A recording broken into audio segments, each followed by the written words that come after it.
Reporting in Charlotte, Michelle Bowden, WCNC Charlotte. Back to you. Time now to connect the dots when we make the news make sense. Fall, a great time to enjoy the cool weather, but it's also the best time for stargazing. This time of year is a great time to look to the skies. Let's connect the dots. Dense clouds during the summer can make it hard to pinpoint your favorite constellations, but autumn's cooler and clearer nights mixed with shorter days and longer nights means more time for the stars. Experts tell the Washington Post you may even see the return of Saturn, Jupiter, and Venus, or even a recently discovered comet. Comet A3 was discovered last year but could be visible this week. To see it, you'll need to get up before sunrise and look towards the southeast. This fall will also have another solar eclipse, but unlike the one we saw in April, it will be visible to folks on the West Coast. And that is connecting the dots. Download the WCNC Charlotte News app today for your WCNC weather impact forecast, breaking news alerts, and 24-hour streaming content. Download today. Feeling the impact of Helene, the storm leaving behind lots of damage, including to many homes in our area. WCNC Charlotte's Tradisha Woodard spoke with a family in Gastonia who say they're lucky to be alive.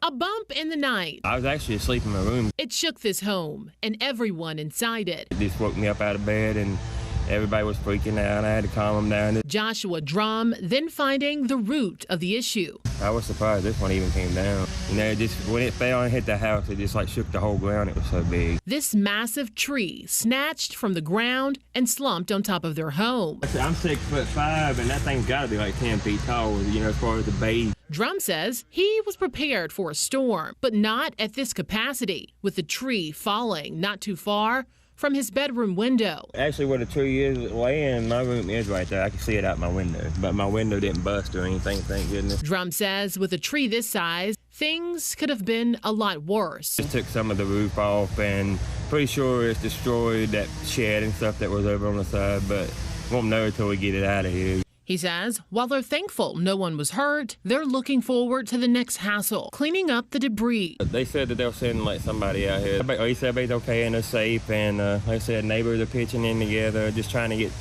hopefully, the power company to get back out here. Tradisha Woodard, WCNC Charlotte. This is Bloom Studios, part of the new Iron District, which used to be Charlotte Pipe and Foundry. Inside, you can actually see Earth from Earth. This awesome exhibit is called Gaia. It's Earth seen in a whole new way. This is a sculpture of the Earth, and it's all made out of NASA data.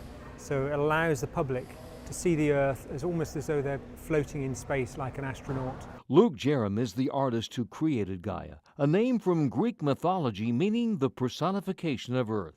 The idea is to sort of inspire people to think about the environment and how we need to protect the planet, but also to sort of uplift people's senses and give people a new perspective on the world.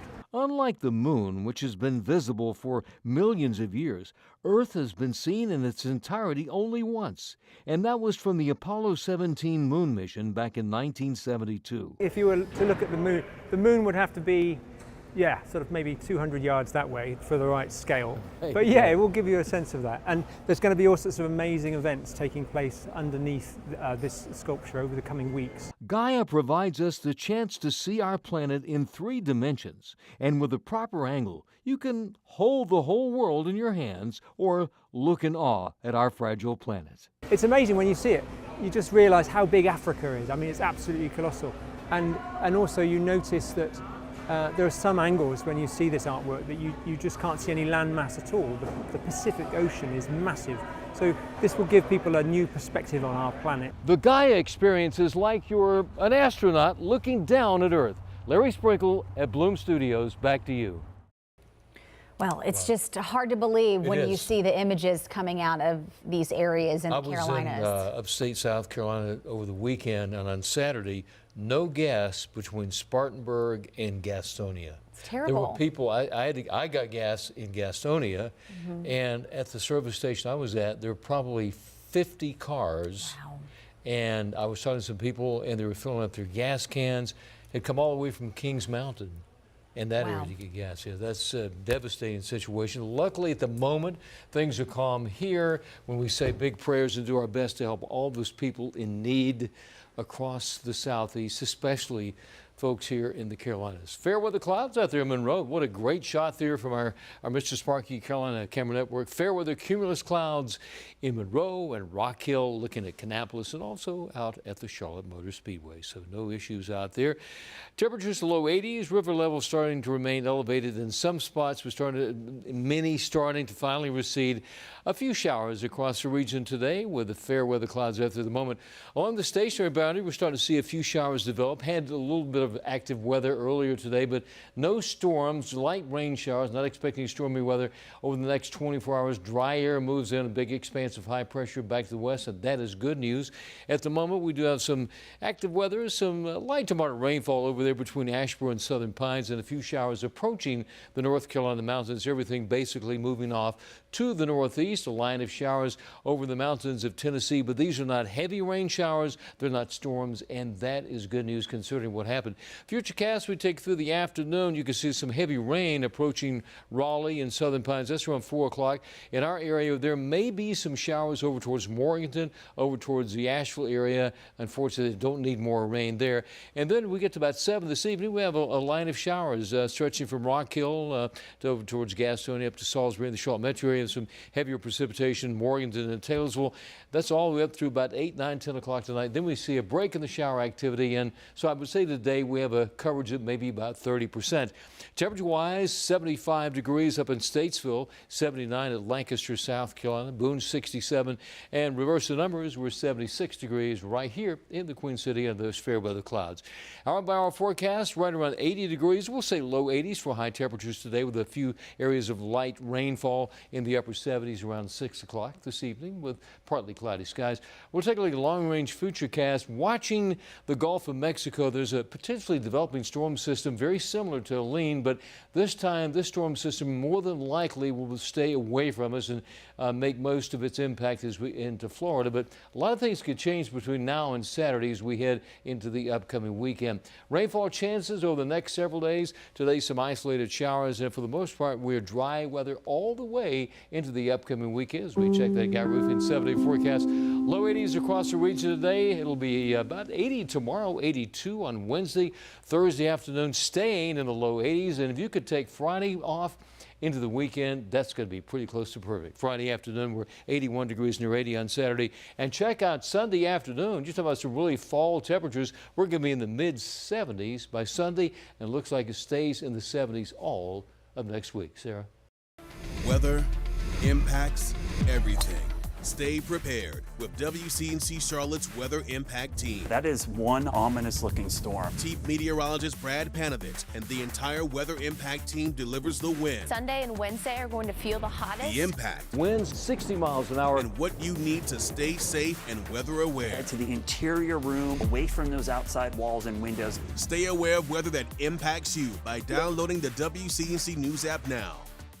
Here locally, Mountain Island Lake was one of the hardest hit areas, and that's where WCNC Charlotte anchor Ben Thompson is live this morning. Ben, the impact there really tough to describe. Yeah, Sarah, you know, if you spent the weekend thinking, oh, it didn't rain, things are much better right now, let me just give you a visual of the situation behind me. That red sign you see there in the background, typically that's about 10 feet in from the water, and you see how deep it is right there. So the receding here at Mountain Island Lake has just really started in earnest, I'd say in the last 24 hours or so after peaking on Saturday. We've got some video from people over the weekend when they were trying to get their stuff back together, see what's left of their homes. The water was still so high, though, in some areas that it was completely covering docks, flipping over boats, and even now it's still up to their knees in some parts as of this morning. People can finally, though, start the cleanup processes, which they're wanting to do. Despite all that devastation, people tell us they're glad starting today they can start moving forward. It got up and over the road into the horse fields. Our neighbors, there was one lady that we had to go get off of her porch with our tractor. It's the highest it's ever been. I've been here 27 years.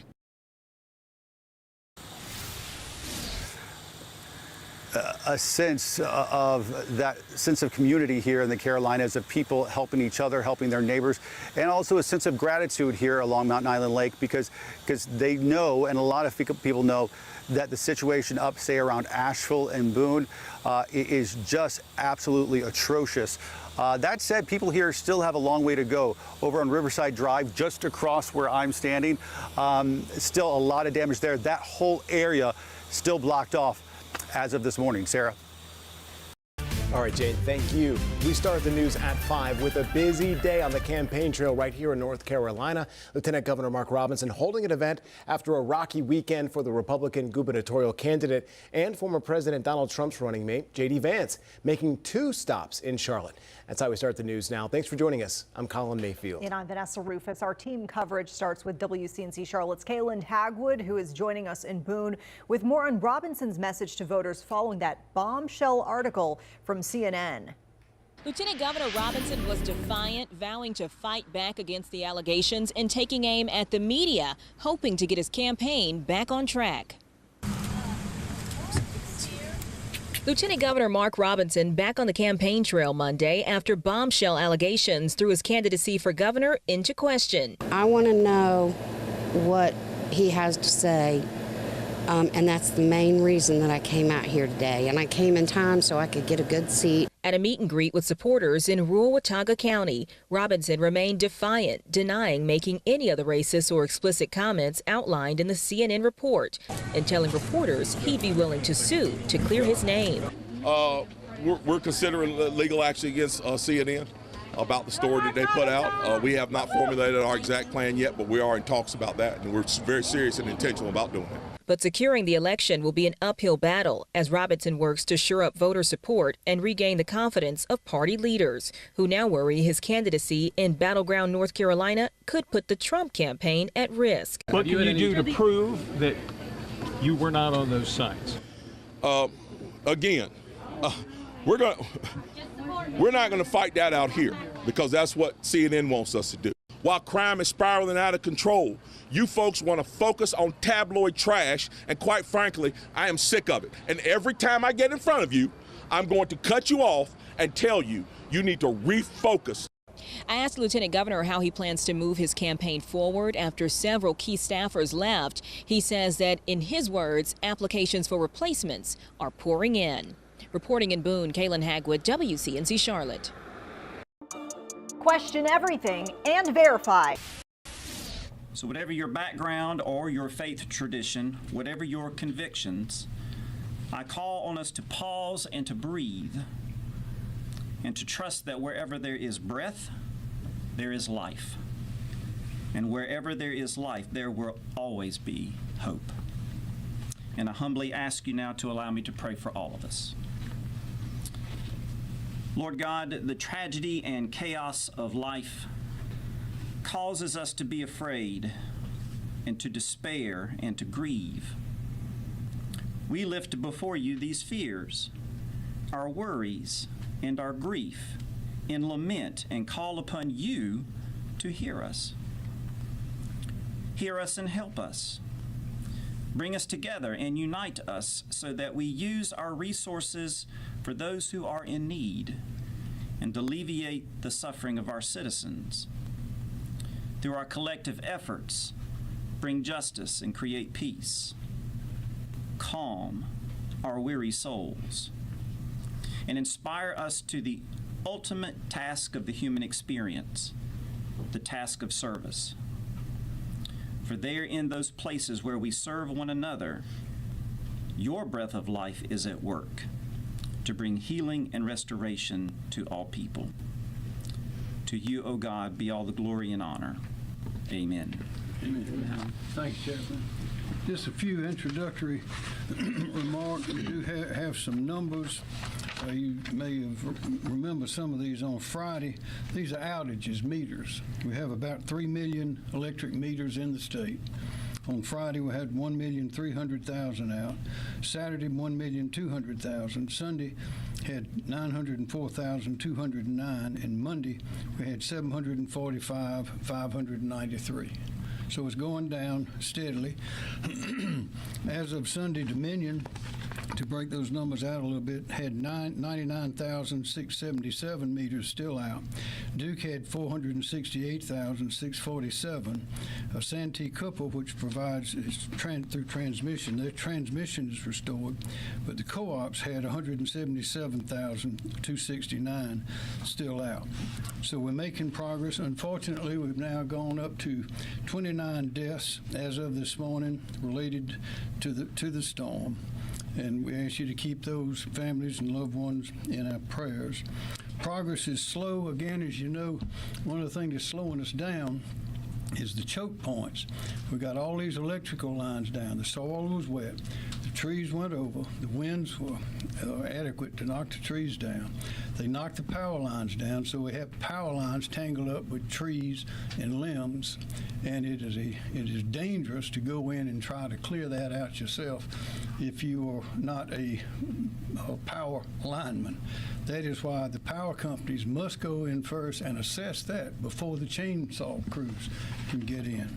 And we have lots of chainsaws ready to go, and more are coming. In fact, as General McCarty explained, we got more guardsmen going out. We started off with, I think it was about 600. By the end of 500 by the end of this day, we'll be well up to 670, and we have about 140, another company of 140 coming on sometime late today. So we're ramping up all over the state.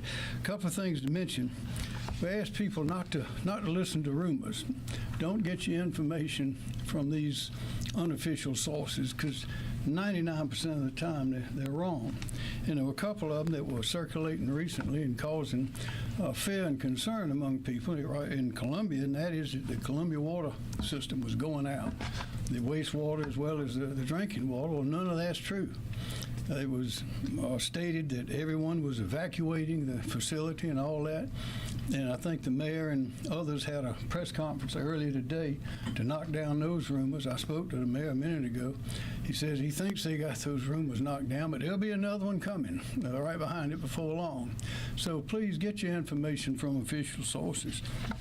And also, another one was there no power company presence in Greenville. Well, if you go on the internet and look at the pictures, don't listen to the words, maybe, but you'll see there are power companies all over, trucks all over, as well as people in Greenville. One other thing is this disaster relief. We're getting a lot of calls wanting to know why this county or that county has not been included in the disaster relief. That is because under the federal procedure, although we got the declaration to provide funds for disaster relief, the counties themselves must send in the information here for us to transmit it to FEMA. It doesn't work any other way. And if incorrect or fraudulent information is sent in, that is a federal crime. So we cannot send in information. Director Stinson can explain this again in more detail, but we can't send it in unless it is sent in to us, and it's got to be accurate. And most of the counties have not sent anything in to us to send in. So county officials, once you get the information, it takes a little while to assess the damages, but once we get that once you get that information, and then we have that information, we get it right in. Again, progress is slow due to that choke point that I mentioned. Still a good warning. Don't go near those down lines. Don't take a chance. Don't put any sort of equipment in the house running. Don't have your generator going. We've had people die because of that, at least one. Also, we don't think that we're going to have any unusual flooding. We think that the flooding that we'll be having, some of the rivers have already crested and are going down. Others are still building up.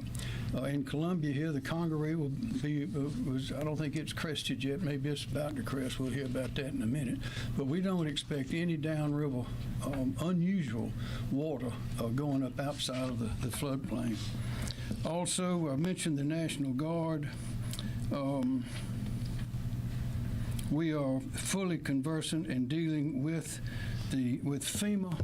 we got a call, I think I told you before, Deanie Criswell had called several days ago. President Biden called late yesterday afternoon, and we have embedded with us Brett Howard with FEMA. And so we are working that and getting whatever we're entitled to have or allowed to have. And we've got the whole team on the field. Everybody that is available, even some that usually don't go out in the field, they're all out in the field now. And so we have a great team and because of experience, we got a great working relationship with all these different companies and entities, as well as the various counties. So we're making progress, but again, it's going to take a while because of this situation where the power lines are down. They're tangled up in the trees, and that's slowing us down. That is the main hindrance to getting everything going again. John Quarillo. Thank you, Governor. John Quarillo with the National Weather Service. So I just want to address some of the concerns the governor brought up with rumors about flooding in Columbia. So understandably, the river flooding in Columbia is an area of concern, especially with people making comparisons to 2015 floods. Well, there is some flooding to homes and roads adjacent to the Broad and Congaree rivers, such as what we're currently seeing in the Riverland Park neighborhood in Casey, for example. The good news is that the rivers, like the governor had mentioned, are cresting now in the Columbia area. So for reference, the Congaree River at Columbia appears to have crested at 30.58 feet late this morning. This is the 9th highest crest on record, and about 1.2 feet below what was observed on the river during the 2015 floods. I think it's important to stress that we don't anticipate any additional significant flooding to occur. Other areas away from the banks of the Broad and Congaree rivers that experienced flooding in 2015 will not see impacts. Flooding in 2015 was so severe because it was not just the river flooding, it was also torrential rainfall, which breached dams and brought creeks and streams well out of their banks. I also have some good news concerning the Wateree River at Camden. That river crested late last evening, and floodwaters will continue to recede, falling below major flood stage tomorrow. The floodwater will slowly work their way down toward the coast, with major flooding expected on the Santee River in Jamestown by Thursday. Moderate flooding is also possible on parts of the PD. Impacts will be limited, though, to areas more flood-prone right along the river. We also want to urge everyone living along, especially the Congaree and Broad rivers, to listen to the advice of local officials and remind everyone to avoid driving on any eroded floodways. Thank you, Governor. Thank you. Andrew Bateman, Director, Office of Regulatory Staff. Thank you, Governor. Andrew Bateman, the South Carolina Office of Regulatory Staff. We continue to communicate frequently and work with our utility partners, our federal partners, and other state agencies to help restore power throughout the state. We understand the situation is ongoing. I'll briefly summarize some of the outages that the governor mentioned earlier. The total statewide outages at this point are 745,593. The top 3 impacted counties are Greenville County with just over 200,000 outages, Spartanburg County with just over 154,000 outages, and Anderson County with just over 72,000 outages. Thank you, Governor. Thanks, sir. That's South Carolina Governor Henry McMaster live now with the Emergency Management Division with an update on the response following Helene. As of this morning, you did say that up to 29 deaths now are accounted for storm-related deaths. They still have more than 745,000 power outages there. Progress, he said, is slow due to what he's calling these choke points where trees are down, power lines are down, and so power crews need to go in first and assess situations before others can clear those lines. We'll have much more in the latest on all of the coverage surrounding Helene's aftermath and how you can help those impacted by the storm. You can download the WCNC Charlotte mobile app or head to WCNC.com. Now back to your regular programming. Ever since Kimora was a little girl, she had her sights set on the sky. Of Aiken alone. So it's going to be a tough recovery in that area. I just want to say that Team South Carolina extends beyond just these folks back here who help us, Chief Keel, Secretary Powell, Jimmy State, and I'd be remiss with Santee Cooper because they have come in and they offered up 143 line crews on the transmission side to assist us for mutual assistance because of the good fortune that they've had down there. The DOT has been tremendous with our crews working jointly trying to clear these roads. We make sure the lines are de-energized. They come in and provide that support. Brian Sterling, Department of Corrections, has got some chainsaw crews out there for us. And the things that mean the most of all the kind gestures that are shown to our linemen who are out there, no sleep, sweating. We try to keep them fed, but when they go in to get a drink at a restaurant, there are people all over that are buying their lunch, that are buying them food. That just tells you how wonderful and how blessed we are to live in this Palmetto State. And then Chapin High School, a shout out to them. The young people at Chapin High School, they don't have class. But what they are doing is tomorrow at 9 o'clock, they're going to feed 150 linemen, those students. So it's overwhelming. We feel so blessed in the midst of all of this difficulty that we're facing right now. But we'll get through it, we'll endure, and we'll get stronger, and it'll bring us even closer together. Thank you, Governor. Thank you, sir. State President Mike Callahan, Duke Energy. Mike Callahan, South Carolina President, Duke Energy. Thank you, Governor, and thank you to everyone around behind me. Team South Carolina is certainly going to get through this, and I just want to express my appreciation for all of the support that we feel, as Keller talked about. So Duke Energy has made significant progress since Friday morning, assessing and repairing the substantial damage to our infrastructure.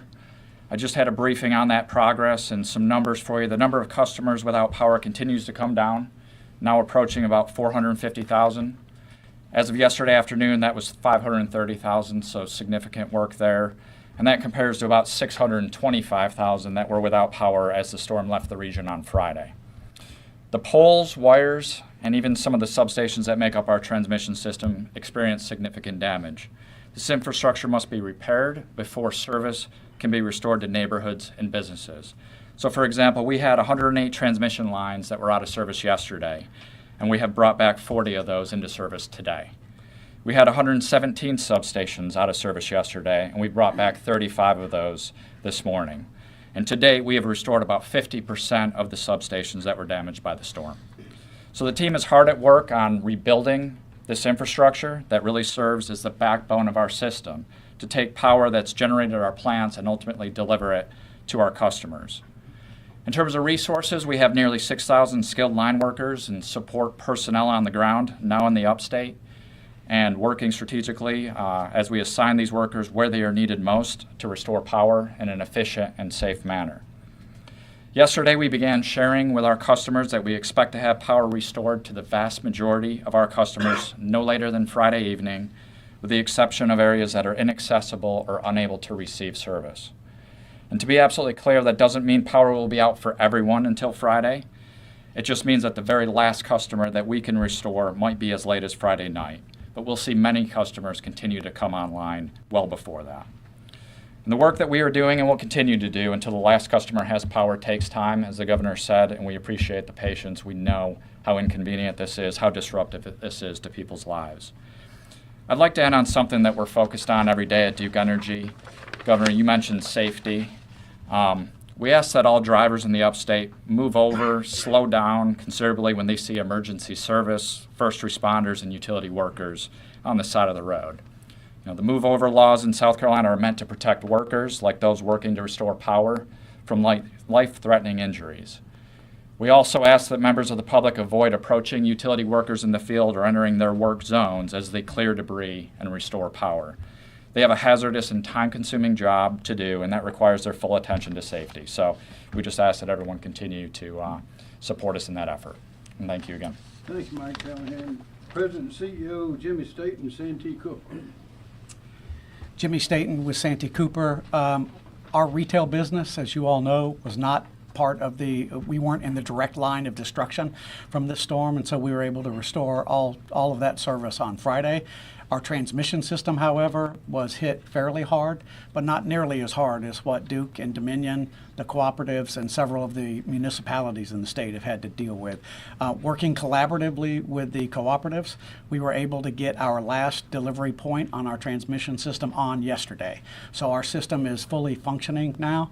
So at Santee Cooper, our thoughts as being a part of Team South Carolina is that we have transitioned from restoration to mutual aid. need. And we have provided, as Keller said, we've got over 140 folks out working with municipals, working with the most hardest hit cooperatives. We've sent a couple of crews to Keller on the transmission side to help him reestablish service to those folks. So again, we are dedicated to ensuring that our team stays active as long as people are without power in South Carolina. Thank you, Governor. Thank you, Mr. Staten. President and CEO Rob Hochstetler, Central Electric Power Cooperative. Thank you, Governor. Rob Hostetler, President of Central Electric Power Cooperative. I'm here representing all 19 electric cooperatives of South Carolina. My colleagues have done a good job talking about Helene and the devastation, the utter destruction. I thought I would focus on what makes the cooperatives unique. We serve about a third of the population, about 2/3 of the land mass. We operate in all 46 counties in the state. Our peak count of outages was 425 meters without power. Today, crews are working around the clock. People work in the evening as well. We have more than 300 additional people who have come in from outside the state to join Team South Carolina, coming from many states, through mutual aid. These people come in trained and ready to go to work. Our eastern cooperatives that weren't hit as hard are all helping the western cooperatives put power back in place. I would like to say the cavalry is here, but the cavalry continues to show up. More people are showing up every day from these states, some as far away as Kansas and Iowa. As Mike mentioned, it could be a week or more for some people to get their power back, but people will be getting power back during that time. We serve some of the most rural and remote parts of the state, and that takes time to get there. The exception being those very limited places where there just is utter destruction. This is unprecedented damage. The western side of our state saw what I call the dirty side of the hurricane. That northeastern side is where you get utter destruction. More rain, more wind, more damage. And so this is not a typical storm restoration for our state in that part of the country, that part of the state, the upper part of the state. It's a rebuild. And that's the way I'm starting to think of it. It is harder to rebuild in mountainous areas than it is where it's flat. We're still assessing damages in those areas that we cannot get to because of the thousands of trees down. But just a couple of stats. Last time I checked, more than 1,900 poles were snapped. Just for context, it takes about a four-person crew up to 4 hours to replace a single pole. So that's a lot of work to be done. Co-ops by nature are not as dense, so a few poles for us might only bring on a few meters, where a few poles in more suburban areas might bring on full neighborhoods. We are making progress. A good way to explain what all my colleagues talked about is thinking about we deliver electrons like cars are delivered on highways and interstates. The transmission system is the interstates. The delivery points that you heard them talk about are the exits off the interstates. We depend on them, Keller from Dominion, Mike from Duke Energy, Jimmy from Santee Cooper, to get those interstates open and get the exits open so that we can go get the service on the roads that run in front of your home, in front of your communities. That's what we call distribution. That's what the co-ops do. A little bit about what our employees are doing. Every employee is working on these things in the state. It's around the clock. It is a dangerous work. As Mike said, give them space to do their jobs, offer them some breath. They live in the communities they serve. They know how important it is, electricity, to all of us every day. They get it. One good example to me that really hit home was a crew member at Black River Electric out of Sumter, South Carolina. Unfortunately, their home burned to the ground, total loss on Friday. That person was back to work on the weekend to help other people. And I just think that's amazing. We get it as society, electricity is important. The few people, and really multiple people that are asking, what can we do to help? And I would tell you what you can do to help is, one, be safe yourselves. Please be safe. Offer some patience to the employees that are out working. Give them space to do their work. I've had employees ask me to ask the same thing. Please slow down when you're working around them. A few tales of people bypassing cones, forcing people to jump out of the way, and that's destructive. Bear with us. We're working. Offer space to people doing their jobs. Let them do their jobs. Thank you, Governor. Thank you. Kim Stinson, South Carolina Emergency Management Division. Thank you, sir. Kim Stinson with State EMD. The state Emergency Operations Center remains at OPCON 1, Operating Condition 1, which is our highest readiness state. The top State Emergency Operations Center priorities right now are maintaining communications, clearing roadways, power restoration, shelter operation, and food and water distribution. We have 10 of our personnel that are deployed to the heaviest impacted counties here in South Carolina, and we continue on a constant basis to closely coordinate with the county emergency management personnel. At the county level, they currently have 10 counties at operating condition 1, which is the highest level of alert, 11 at operating condition number 2, which is the enhanced level of awareness, and 25 are at operating condition 3, which is steady state operations. Their operational focus includes, similar to ours, power restoration, road clearing operations, shelter, and food and water distribution. Damage assessment is ongoing in the affected counties, but we do have some preliminary data. On the residential side, we've got 15 counties that are reporting 519 damaged homes, of which 21 are destroyed and 200 with major damage. Public assistance costs, that's the infrastructure damage and emergency protective measures, are being reported by 36 counties for a total right now of $14 million. And then county governments, right today, we're closed in 14 counties with 1 county on delay. In the logistics area, our Winsboro warehouse is operational with food, water, and tarps. Contracts for general logistics, transportation, fuel, and food have been activated. So far, we have actioned 450 requests, of which 145 have been completed and 305 are in progress. The most requests are for food, water, fuel, and chainsaws. And under the Emergency Management Assistance Compact, we received 2 search and rescue teams from Louisiana.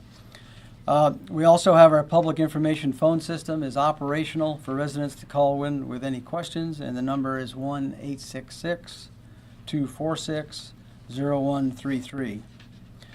On the federal side, an expedited major disaster declaration for South Carolina for Hurricane Helene was received last night.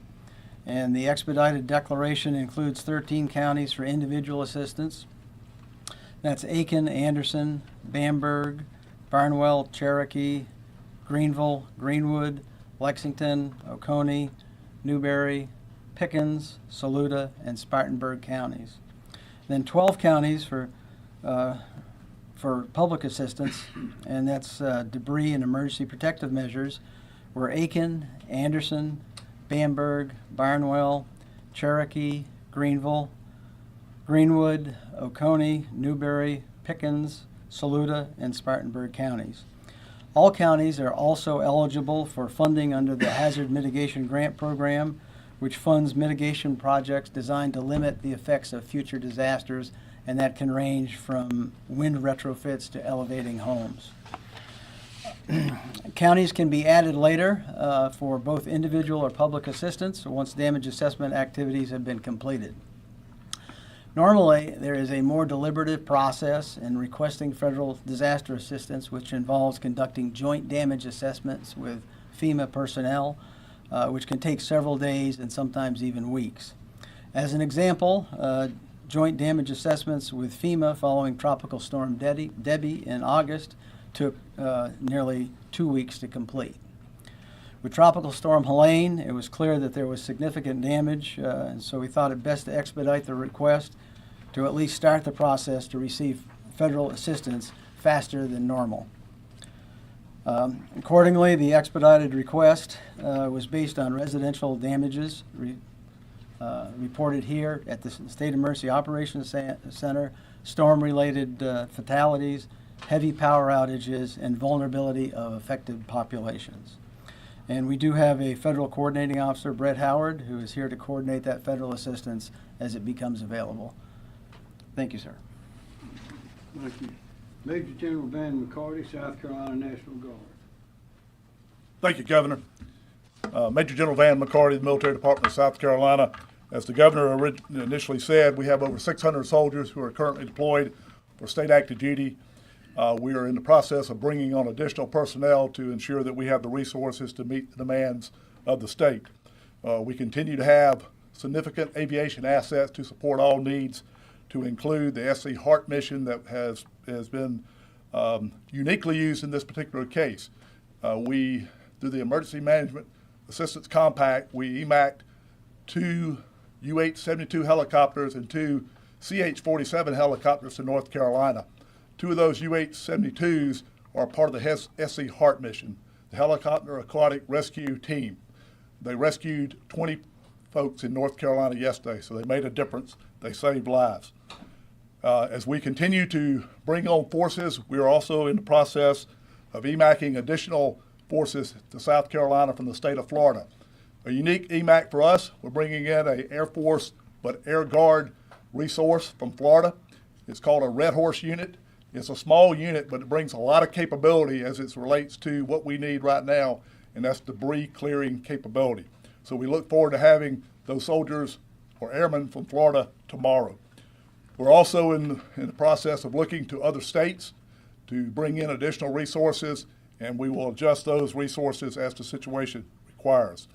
We're also working with our state guard, integrating them with missions for support to the counties. To this point, we have been focusing most of our missions with our engineers to support South Carolina Department of Transportation and ensuring that we can get the state highways back up. We're in the process now of shifting our focus of work from that mission, and we're going to now, focus our work to the counties. We're going to deploy engineering assets to each county. Those counties will have the opportunity through their emergency operations centers to prioritize their needs, and our soldiers there will help them recover as the situation requires. We're in good standing here in South Carolina. We have plenty of resources both in the South Carolina Guard, and we can certainly reach out to other states and to Title X to help us in the recovery process. Team South Carolina will get through this. Thank you. Thank you. General Secretary Justin Powell, Department of Transportation. Thank you, Governor. Justin Powell, Secretary of the South Carolina Department of Transportation. SCDOT is not slowing down, but is in fact speeding up with our recovery from the Tropical Storm Helene. Our workforce is fully engaged and continues its 24-hour operations in response to this. To date, we now have 87 additional DOT and contractor crews that have been moved into the affected area. That's up from 60 crews that were available yesterday. Continue to do that, and we will continue to send additional people and equipment into the affected areas until we get the job done. We ask for the public's patience through this disaster. I encourage motorists when they come across, whether it's a public works crew, a DOT crew, a utility crew, a public safety crew, a National Guard crew, any of those working on the side of the road, slow down, give them their space, make sure that they can do their jobs. We want everyone to get home at the end of the day. At present, we have 480 roads closed across the state, but we have reopened 287 routes so far. As power companies focus more on getting into the distribution side of things, we will be able to be reopening more routes as they untangle the power lines that are on the trees that are in the roads. SCDOT is working very closely with the utility providers and assisting them in clearing the trees so we can get the power grid restored as quickly as possible. I do want to talk a little bit about the water levels on the Congaree and Wateree rivers. We see no threat to the bridges there and have been actively monitoring and closely watching that. It resolves that, but we have no concerns that there is any threat from flooding on those structures. And finally, we're getting the trees out of the roadway quickly. As you travel, you will see piles of debris and trees piling up on the side of the road. Know that we are in the process of activating our debris removal plan, and we'll start working on it in October. Thank you. Thank you, Governor. Thanks, sir. Director Robert Woods, South Carolina Department of Public Safety. Good afternoon, Rob Woods, Director of South Carolina Department of Public Safety. I'll just give you an idea as to where we are with regard to the traffic management mission. First of all, our calls for service, and when I say calls for service, what I reference is collisions, assist motorists, blocked roadways. Those have been trending downward over the last couple of days. They peaked on Friday at around 2,300. We got to just over 1,000 on Saturday, and then yesterday it was about 570. during the morning hours, our first shift today, 6 a.m. to around 11 a.m. During those first few hours, we were back to about 120 calls for service. So we're trending back to normal. What that means for us is now we can shift our focus of effort to assisting SLED with law enforcement missions, and that's where our personnel will be primarily concentrating in their efforts. So, for example, we've got 196 personnel from the South Carolina Highway Patrol and State Transport Police assigned statewide right now. 121 of those are in the upstate area, which is where the greatest, obviously the greatest impact of the storm is. So those folks right now, those officers and troopers are primarily conducting high-profile law enforcement patrols, but we're also available to assist SLED with specific law enforcement and security missions. Lastly, I would just share this with you, again, going back to the safety message. Roadways in some instances still blocked by trees and in some instances water. Please be aware of that. Avoid those things. Please use extra caution while you're driving. In addition to that, we still have some areas where intersections are not under traffic control or normal traffic control signals. Please be aware in some instances we've got law enforcement out there directing traffic. Pay attention to the law enforcement. And as I mentioned the other day, when you come up on an intersection and there's no law enforcement there and there's no traffic signal that's functioning, treat that like you would a four-way stop. So as you were coming up to a stop sign, stop. If there's a vehicle to the right, yield to that vehicle. Thank you. Thank you, Director Wood. Chief Mark Keel, SLED. Mark Keel, SLED Chief. ESF 13, SLED, DNR, PPP, SCDC, and DPS are currently providing 52 agents, officers, or troopers in 10 counties and 4 cities to support sheriff's office and police chiefs with security-related missions. Those counties include Aiken, Cherokee, McCormick, Edgefield, Saluda, Lawrence, Union, Greenwood, Spartanburg, Kershaw counties, the city of North Augusta, Union, Greenwood, and the city of Pacolet. In addition, Conway Police Department has 5 officers that will begin assisting Union City tonight. They're in travel status as we speak. ESF 13, again, those agencies I just mentioned, those state agencies, we have staffed additional teams for deployment to additional counties to provide increased law enforcement presence to maintain order and visibility.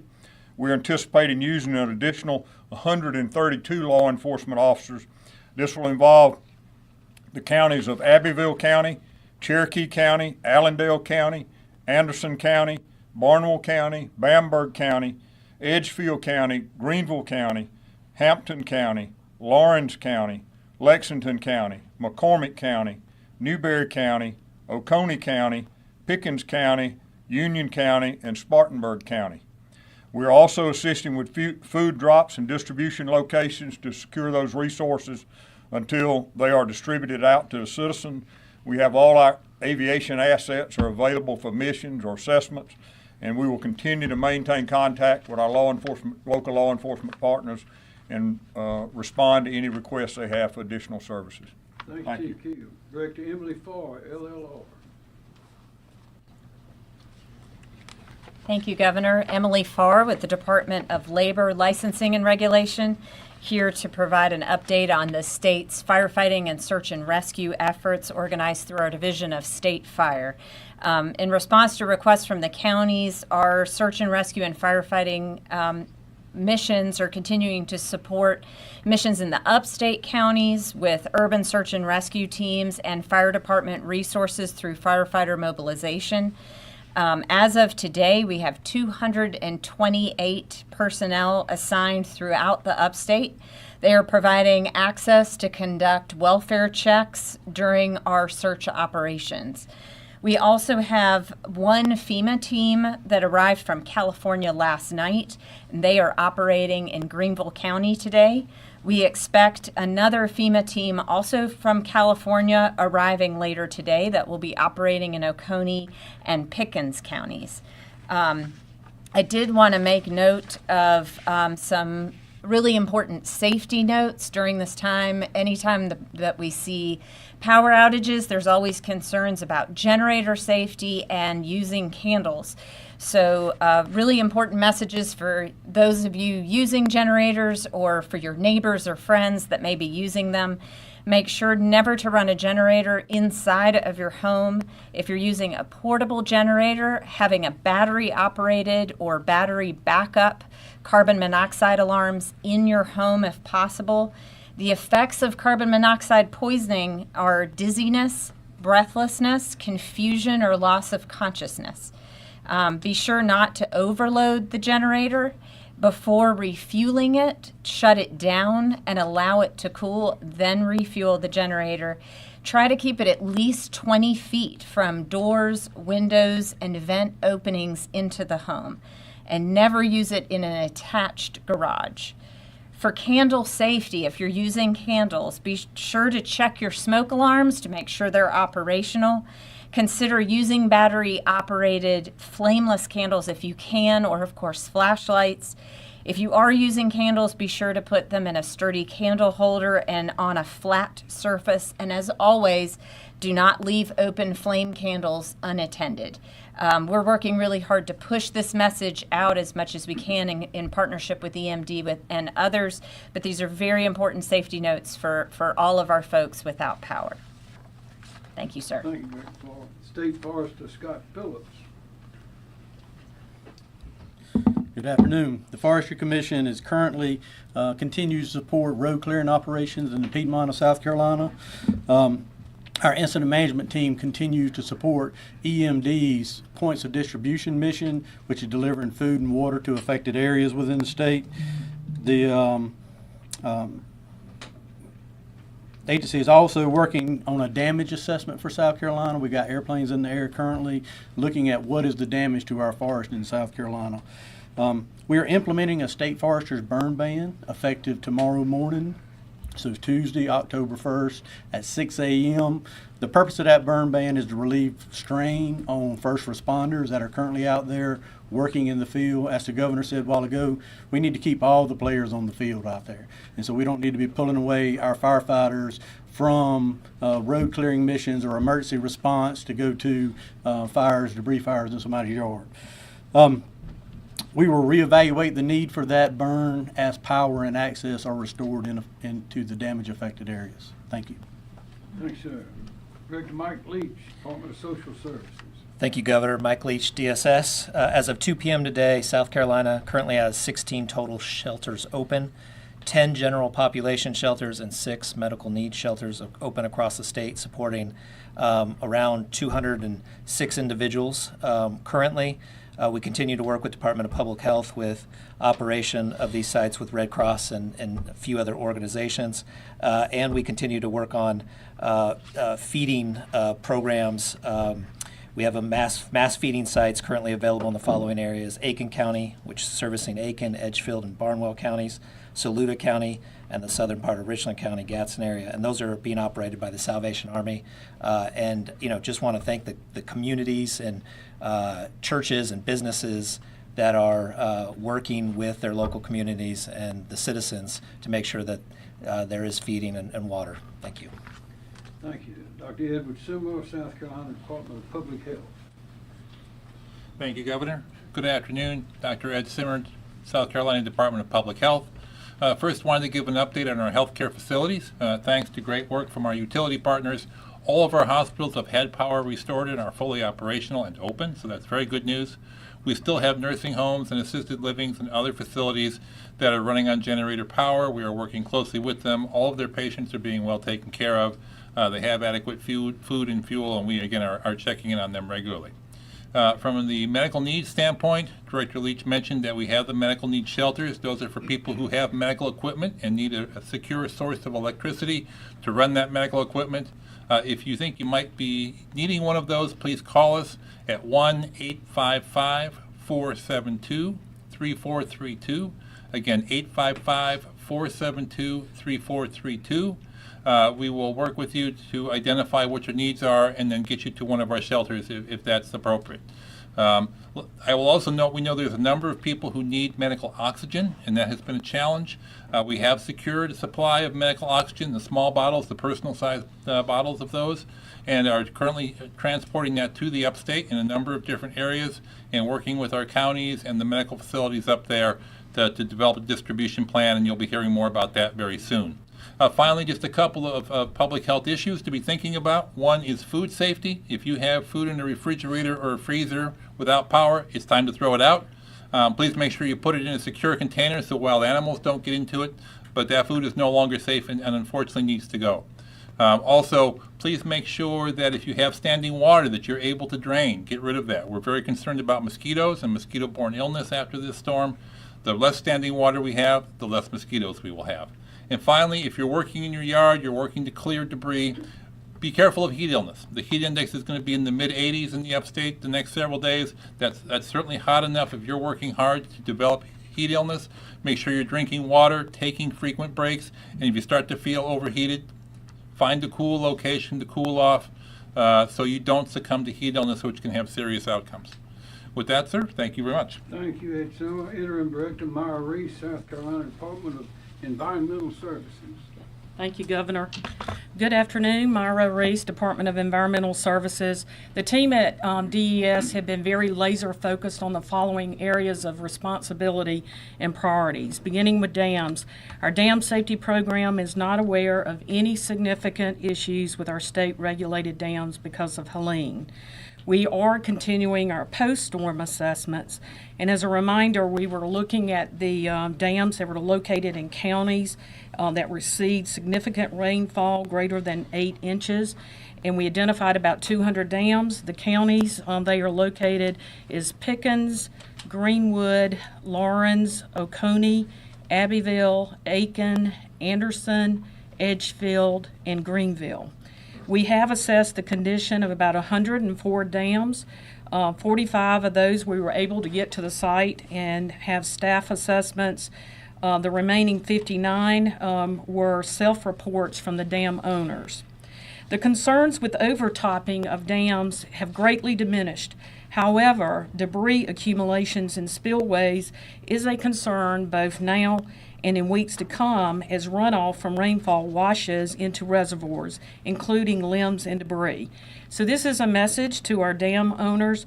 We're asking you to continue monitoring water levels and continue to ensure spillways are clear and free of debris. In addition, you should also monitor for voids in the dams created by fallen trees. If voids are noted, or any assistance is needed for our dam owners, please contact our dam safety staff at 803-898-4050. Again, 803-898-4050. We're on call 24 hours. Drinking water, no issues have been reported related to the supply of public drinking water to our citizens. As the governor mentioned, we're aware of a lot of misinformation being spread right now about drinking water and wastewater operations. The governor mentioned the City of Columbia held a press conference earlier today to address those rumors, and we're aware of other utilities working to clarify misinformation as well. I just want to strongly encourage everyone to please get your information directly from the utilities themselves. Please don't rely on hearsay or social media posts unless the social media updates are directly from the utilities themselves. We continue to reach out to drinking water and wastewater systems across the state, especially those in the heavily impacted areas, so that we can monitor their status. And one in particular area is to check on fuel supply status for those that are relying on generator power until permanent power is obtained. We have been in direct communications with many of these systems, down from the largest to the smallest. And they all are currently able to treat and distribute drinking water to their customers. And we're working hard to make sure it stays that way. We do continue to receive notifications of drinking water facilities that are taking precautionary measures to conserve water, and in some cases issuing boil water advisories because of low pressure within the system. Please follow information directly from your local drinking water provider for the latest updates. And just as with drinking water, we're aware of a lot of misinformation about facilities operation status on the wastewater side. We have been notified of some sanitary sewer overflows, as you would expect with any storm of this significance, and we will remain in communication with our state's wastewater facilities to provide technical assistance. We're also making sure that those providers understand the circumstances in which they need to issue public notifications about a local sanitary sewer overflow. Debris management, we're communicating with our state partners and with local entities about debris management sites, and that we will approve alternative debris sites as needed so you can get the debris off of your property. Coastal impacts, our Bureau of Coastal Management has been made aware of a small amount of docks in the Beaufort area that were damaged. We're working with the owners of those structures. We have teams out today assessing for any other beachfront structures in our coastal communities. And a reminder to private well owners, we know that there are a lot of folks who rely on private wells for their drinking water, and when you don't have power, you don't have access to drinking water. We also know that your well could have been impacted by flood waters, and so we just want to encourage you to contact our private well hotline at 1-888-761-5989. Again, that's 1-888-761-5989 for guidance and information about how you can have your well water tested and your well disinfected. In closing, just a reminder about flood water. We want to continue to remind all South Carolinians to avoid floodwaters and use extreme caution around them. As you are aware, there are many harmful things that could have an impact on your health, and we'd like you to be reminded to take precautions. Thank you. Thank you, Maurice. Director Marcia Adams, South Carolina Department of Administration. Yes, good afternoon. Marcia Adams, South Carolina Department of Administration. And I'm going to update you today on donated goods. And I first want to say thank you to all the citizens in the state and those outside of the state for their many offers of assistance. We're continuing to work with counties to determine their needs for donated goods and volunteers, and just want to thank everyone for what they are doing to help South Carolina. Because donations of products for disaster relief require transportation and warehousing, the most effective donation is usually a monetary donation. Charitable organizations assisting South Carolina victims can use those donations to purchase locally, if possible, the exact items those victims need to recover. We are requesting that all monetary donations, food, or other donated goods be sent directly to South Carolina voluntary organizations who are assisting our state with a disaster response. A list of those organizations can be found at scemd.org/recovery/volunteer and donate.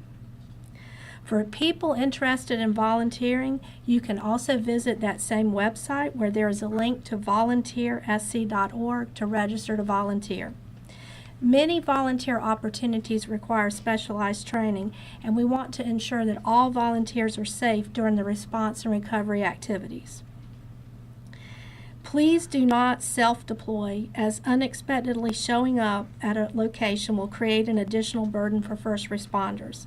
As public officials and disaster relief organizations identify specific needs, if you are registered, you will be contacted. Again, thank you for all of the offers for assistance. Thank you, Governor. Thank you, Marcia. Well, that's a lot of information. Does anybody have a question? As you can see, we've got a great team. Team South Carolina's a great team. Governor? Yes, sir. So on Wednesday evening, about 6:50, the National Weather Service in Columbia issued advisory that we're going to get tropical storm winds here in the Midlands, indicating we're going to get some stronger winds further west. But you still didn't do any kind of media briefing ahead of that on Thursday. Why not do any media briefing on Thursday when you have some people saying they feel like they had a chance to get prepared for the storm? First of all, we did issue the declaration on Wednesday, emergency declaration. It got a lot of publicity and a lot of information, and also we had a number of press events around the state at which these questions came up, and we recited all that at those. I actually had a question for the utilities. I know that there's been a lot of grid resiliency work done ahead of the storm, and as this came in, we saw more damage done to some of the high voltage transmission lines. Was just wondering, what we actually knew about the vulnerability of the system heading into this, how this impacts ongoing work to improve that. Well, we always say we work 365 days to prepare for this, and that includes vegetation management. The transmission lines that you speak of is regulated by the Federal Energy Regulatory Commission, the same folks that regulate Lake Murray. And we clear those lines from one side of that right of way to another. We are under extreme rules and regulations. If we have a tree that falls into a power line, if it doesn't come off that right of way, then we're subject to fines and censure by that organization. So we have a team of arborists and foresters that stay on that at all times. You need to understand we do a lot of work where we put in steel poles. Steel poles are resilient of winds up to about 150 miles per hour. And on our system, as I won't speak for the Duke system, but I can speak for Jimmy's system, we have voltages of 230,000 and 115,000 volts.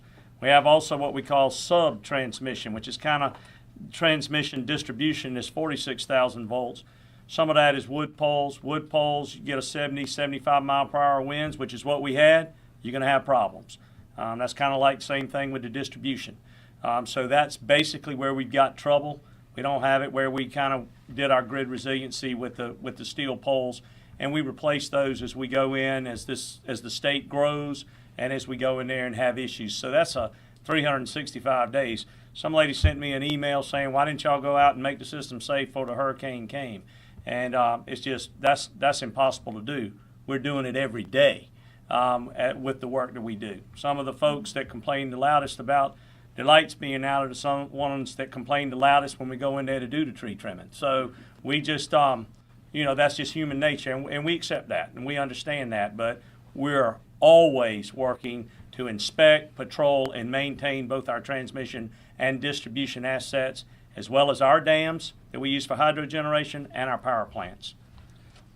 Keller covered a lot of ground there, and very similar for Duke Energy. At the highest voltages, we go up to 500 kV. At the lowest level, we have 44 kV that you called sub-transmission. Those highest voltage lines fared well, but the level of destruction that we're seeing in the upstate is a level that we haven't seen. Governor, we were in Greenville yesterday. I appreciate you coming and touring that and hosting a media event there where Senator Graham said, his whole life in the upstate, he's never seen destruction like that. And so the investments that we've made certainly have been helpful, but the level of destruction is just beyond something that you can harden a grid for. Gotcha. And I know that you mentioned that this work has been ongoing, that you guys are hamstrung by a lot. Did you anticipate that something like this could have happened ahead of time? I was just kind of curious as far as hindsight being 20/20, obviously, but. Yeah, there's always preparation for any kind of natural disaster. It's interesting in the upstate, what I usually lose sleep over and think about most is an ice storm. We've had those before that cause this level of destruction, and so we do what we can to build infrastructure. Some of our system is underground, some of it is not, obviously. We have a system that's been built up over many decades, but we'll continue to evaluate and learn as we will from this storm. Yes. Governor, you mentioned that you spoke with President Biden yesterday. Well, I didn't speak with him. His message was one of a number. Okay, and what specifically are the feds providing for? That's what we just talking about. Yeah. He referred to that the declaration and how FEMA has been working with us, and I had spoken with Dina Criswell, the FEMA administrator, a day or two prior to that. He left a message. I was busy, couldn't answer the phone, so I called him back and left a message for him. So I expect we probably talked before long, but he's good about staying in touch. And FEMA has always been a big help. And we have where is our man?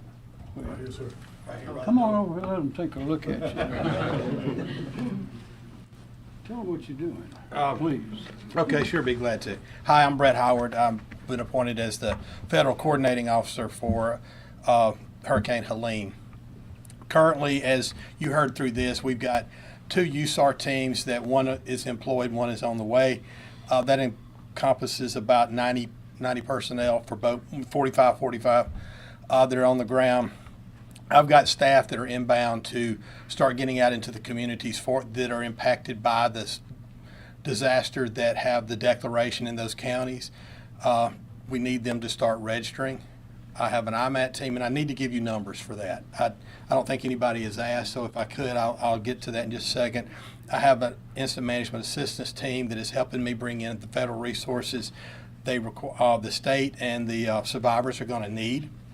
as we transition from response to recovery, as the power comes back on and repairs start being made. We also have mobile registration intake centers getting ready to be in these areas to help with that. We're helping with public health on oxygen bottles, anything that the state really requires and needs if they can't really, through their robust contracting system. And many of you were here during Debbie, and I talked at length about the state and their preparedness, and you have heard from all the governor's staff about how well they do and how many contracts they have in place. But I do want to make sure we get this message out to the survivors, and also my thoughts and FEMA's thoughts and prayers are with those that lost loved ones in this, and also those that have lost homes and property in this too. So there's 3 ways to really get in touch with FEMA. If you're in one of those declared counties, the web is disasterassistance.gov. You can call the 1-800 number, 1-800-621-3362, 1-800-621-FEMA, or you can use the FEMA app on your phone, either iPhone or Android. The easiest and most efficient way to do it is on the web. That will get you registered really quick. There's no waiting on a phone call or anything like that. And those, we need to get people registered so we can start help get them started in their recovery, to start purchasing things that they need to do to either repair their home, have somewhere to stay, and things like that. Did that answer your question, ma'am? Yes, thank you. so much. Thank you, Governor. Thanks, sir. Yeah, a couple other items. One is on the public assistance side. FEMA pays 75% of those costs, and the state has to pick up the other 25%. And so it's so important that we have all that documentation from the local level to identify the facility or the damage, and get that documentation in terms of how much it's going to cost to repair that. That's extremely important on that end of it. On the individual assistance side, FEMA picks up a lot of that themselves, and I think it's about $80,000 max you could get right now in terms of IA per individual, the ONA. You're combining the two programs. Yeah. Other needs and combined. yes. So you could get a potential of $80,000. Most people don't get that much. Half of it is for basically housing, and the other half is for what they call other needs assistance, and that could be medical bills, repairing or replacing some of your furniture and that sort of thing. They're bringing a lot to bear, like right now, in terms of oxygen and the federal teams and all that. But at the end of the day, what they really bring to South Carolina is reimbursement for many of these costs, both at the public level and at the government level as well. But documentation is extremely important, and that starts at the local level. I think false documentation, draws a penalty, a criminal penalty. So we should be correct about it, right? Thank you. More questions? Yes, so when it comes to the daily assistance, we're seeing a lot of, private citizens offering water, places to charge phones, take showers, things like that. Other than shelters, is the state offering any other places to do that? Just to kind of get water, food, anything like that? Well, several people have talked about these points of distribution that we're supplying food and water to the counties. All this is managed at the local level, and so they ask us to provide the equipment, in this case the commodities, and that's shipped in, and then we work with them in terms of staffing and that sort of thing. So it's kind of an on-demand system. We've got supplies at our Winsboro warehouse, and if they need it, we will ship it. And that's, like you said, so like county administration would request those things? Yeah, well, the each county has an emergency management office that does similar to what we do here at the state in managing the emergency in terms of the operation and the logistics and the recovery piece of it. So we work with them. Sort of the same question for the schools that may have lost food and items. Who picks up the tab for that? School. That's a good question. Most of the schools get their funding for their food through USDA, And I'm not exactly sure how they work that, but I think they'll just replace it normally. And I don't know if anybody else has a better thought on that or not, but not seeing any. But Can we get a description of what kind of assets were pre-positioned before the storm, and where were they pre-positioned, especially as we hear about crews coming in from out of state to assist our electric utilities? Yeah, they're coming from California, Florida, Mississippi, I think Alabama. But what was pre-positioned ahead of time? I don't recall the exact number we had in the beginning, but I will say at the first media briefing we talked about 18 states all the way to Canada. We had crews coming in. That number increases literally as we speak. For the Duke Energy system, we also serve parts of Florida, parts of the Midwest. This storm came right up through Florida, through South Carolina, North Carolina, and into Indiana, Ohio, Kentucky that we serve. We're wrapping up restoration outside of the Carolinas. Those areas weren't hit with the, I think, Rob, you called it the dirty side of the storm, and didn't face the level of destruction. So we're starting to collapse in and move crews from Florida and the Midwest. So that number will continue to increase. I spoke to the governor on Sunday. That's way back before the storm. Way back when it was still supposed to go through Atlanta instead of the eye passing over Augusta. On Monday, we sent a message out to all of our storm coordinators within the company. Let's go ahead, take care of your families at home, and let's get ready to work, because we're probably going to be impacted by this storm in some way. At that time, we said Cat 3 is what we were anticipating. We put our storm team together and had our first call on Wednesday. We went into storm mode and opened up our storm center on Thursday. That's when we start communicating with Mr. Bateman. I had my first call with him the Friday before, when I called him and said, hey, I think this one's coming. I think we're going to have some mutual assistance. And then we put a request in with Southeastern Electric Exchange, just like Duke Energy did, and we asked for resources to come here to the state. There have been a lot of these social rumor lies that we released linemen to go work in Florida, which is absurd. We bring resources here. The problem is because this storm was so large and it was covering Florida, could have gone all the way to Alabama, it didn't know where it was going to go.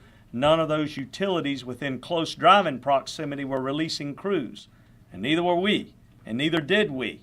And then once the storm hit, and it was so impactful from Alabama all the way and up into Tennessee, it took a while for these resources to come here. This was an unusual storm. Usually storms come in and hit us direct. They come into the Gulf, go across Florida, and then they impact us as they go up the East Coast. All that energy goes into the Atlantic Ocean, and we get the rain. And you've covered those hurricanes. This one was different. It shot right up as a Category 4. It had 350 mile per hour, 350 miles of what it impacted as far as it spreading out. And Tallahassee is 292 miles from Columbia. So here we are. And Aiken's even closer. And saying Greenville and Spartanburg even closer. And that's why you got the impact that you did. So if I go back to when we started preparing, it was Friday a week for this storm to come. From that regard, we had the resources in place. We had people's minds and hearts trained on what was to come. We started stocking up our material for what was to come. And we put this entire, what the governor refers to as Team South Carolina, in place. And Dominion Energy is just proud to play a small part in all of that, because it works, and it worked in this storm as well. Yeah, I think what you got to keep in mind is we were tracking the storm ahead of time. We had started our coordinations. We had started doing things at DOT in terms of moving equipment, moving personnel. So anticipation of the forecast, we had moved personnel into Pickens County, Anderson, Greenville counties ahead of the storm.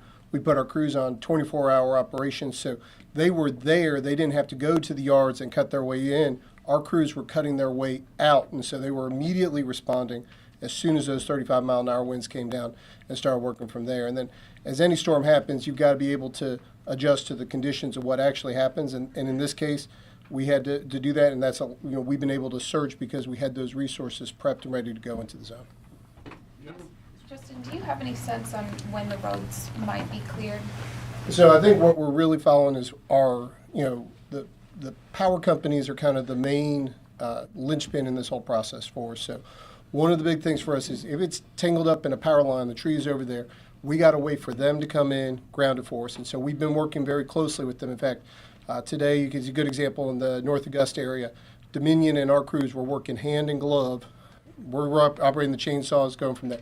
So I would say is, I think as the power company is looking towards the end of the next week, or not next week, this week, I think we'll be following right behind from there. Yes, South Carolina Guards also began to monitor the storm early on.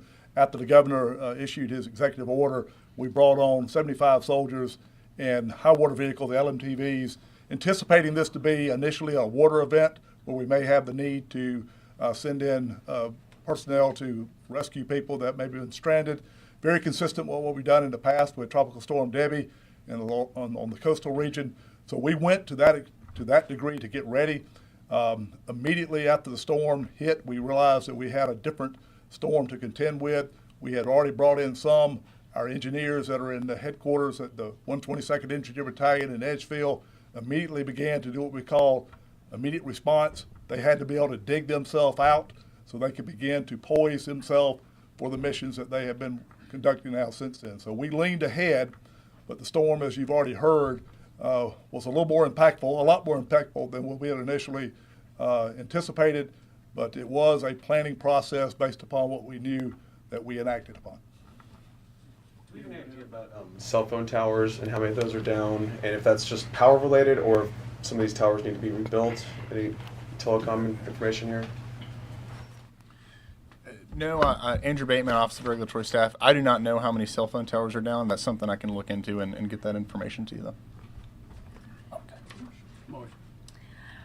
Marcia Adams, South Carolina Department of Administration. I don't know the number of towers, but I do know the percentage of cell phone outages statewide is 13% today.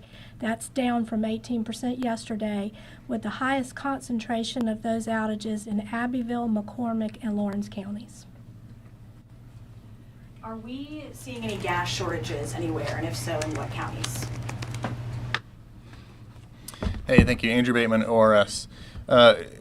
We've been in frequent communication with gas suppliers throughout the state. Our contact at Colonial Pipeline tells us that there is not a gas shortage. There are some stations that are out of power currently. I think right now probably a good resource for folks to use would be gasbuddy.com. You can download the app or get on the website, and it'll indicate to you which gas stations are open and actually indicate the prices. Governor, Clemson's widely criticized for playing their game on Saturday. What do you think they should have done? That is a good question for Clemson. Any more? So, I mean, another hindsight question. Like you how all have been saying, this storm took a different path than a lot of storms. Looking back on this with what we know now, is there anything that the state would have done differently? Or what have you learned from this? One thing we've learned is that it'd be nice to have a lot of power lines buried, but that is expensive. Another thing we've learned is that this is Mother Nature that came in this time, but Mother Nature is not an enemy. But we do have enemies. This country has enemies around the world. And this has demonstrated how interconnected and how fragile our system really is. So we need to be sure to harden that as well. But we always plan for the worst case scenario because you never know what's going to happen. And that's as you've heard, that's what we did this time. Sometimes we're lucky and the storm will go someplace that was not predicted.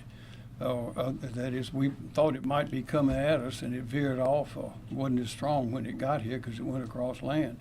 But other times, there are things that were not predicted, like some of the flooding in 2015 and the dams breaking. That was not predicted, but it certainly happened. I don't know if Hugo was predicted to be as strong as it was, but it certainly was very, very strong.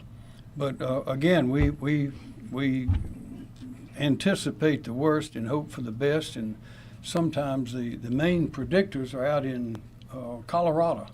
I think the University of Colorado, is that where it is? Yes, and they I mean, that's Colorado State. Yes, sir.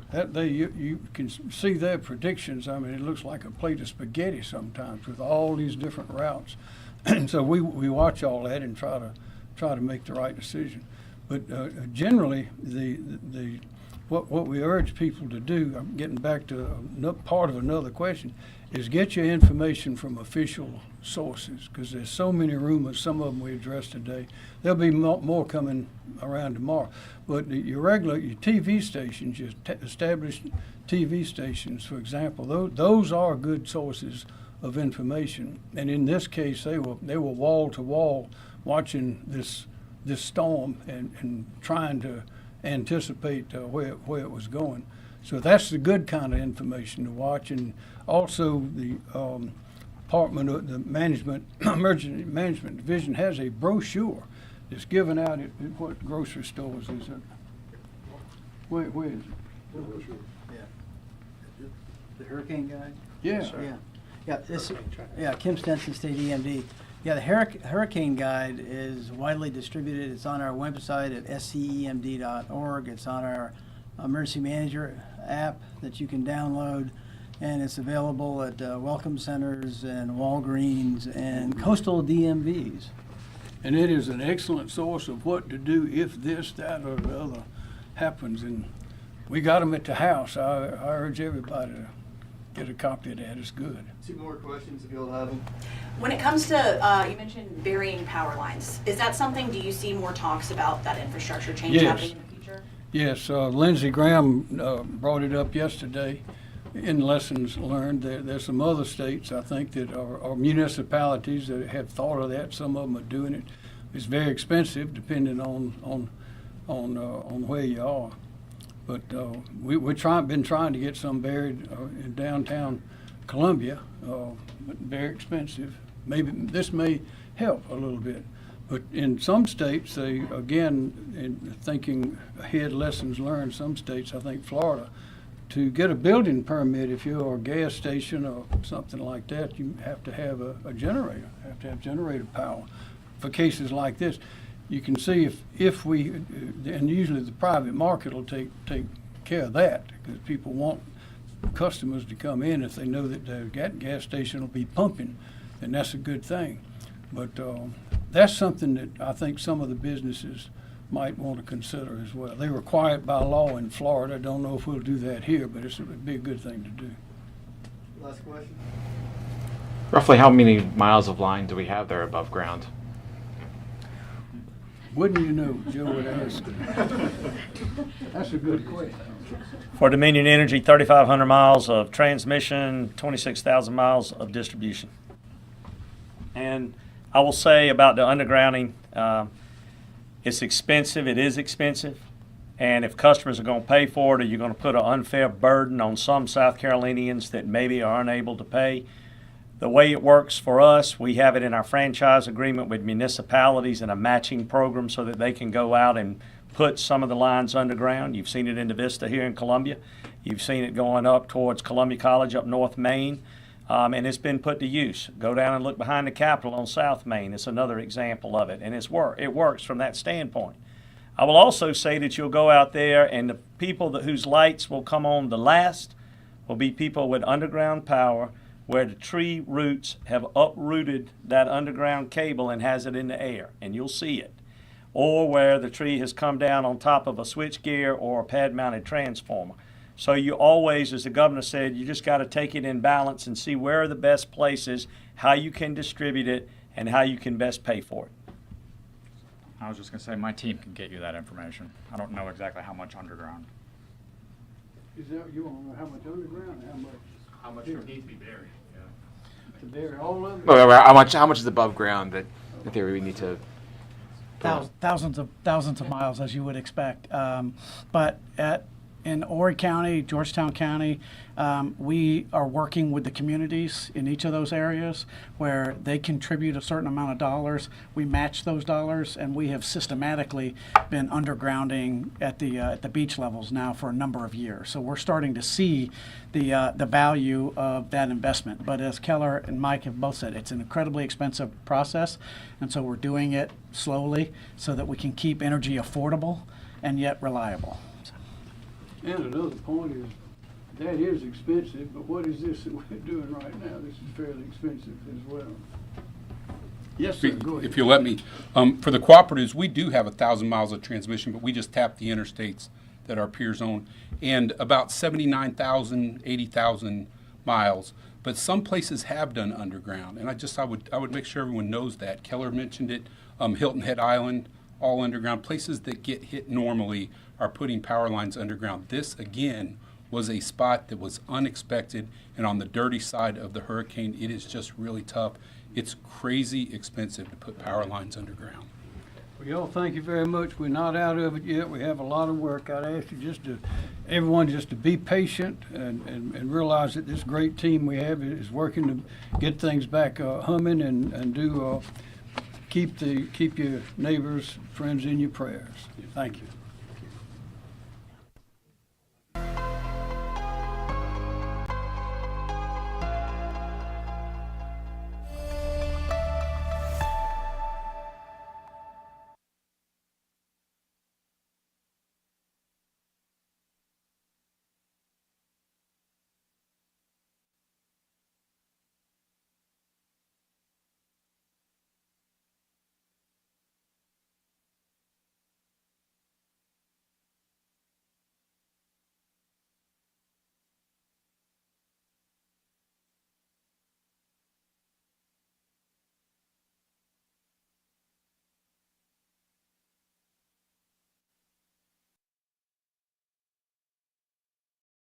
Shopify helps you sell at every stage of your business. Like that, let's put it online and see what happens stage. And the site is live. That we open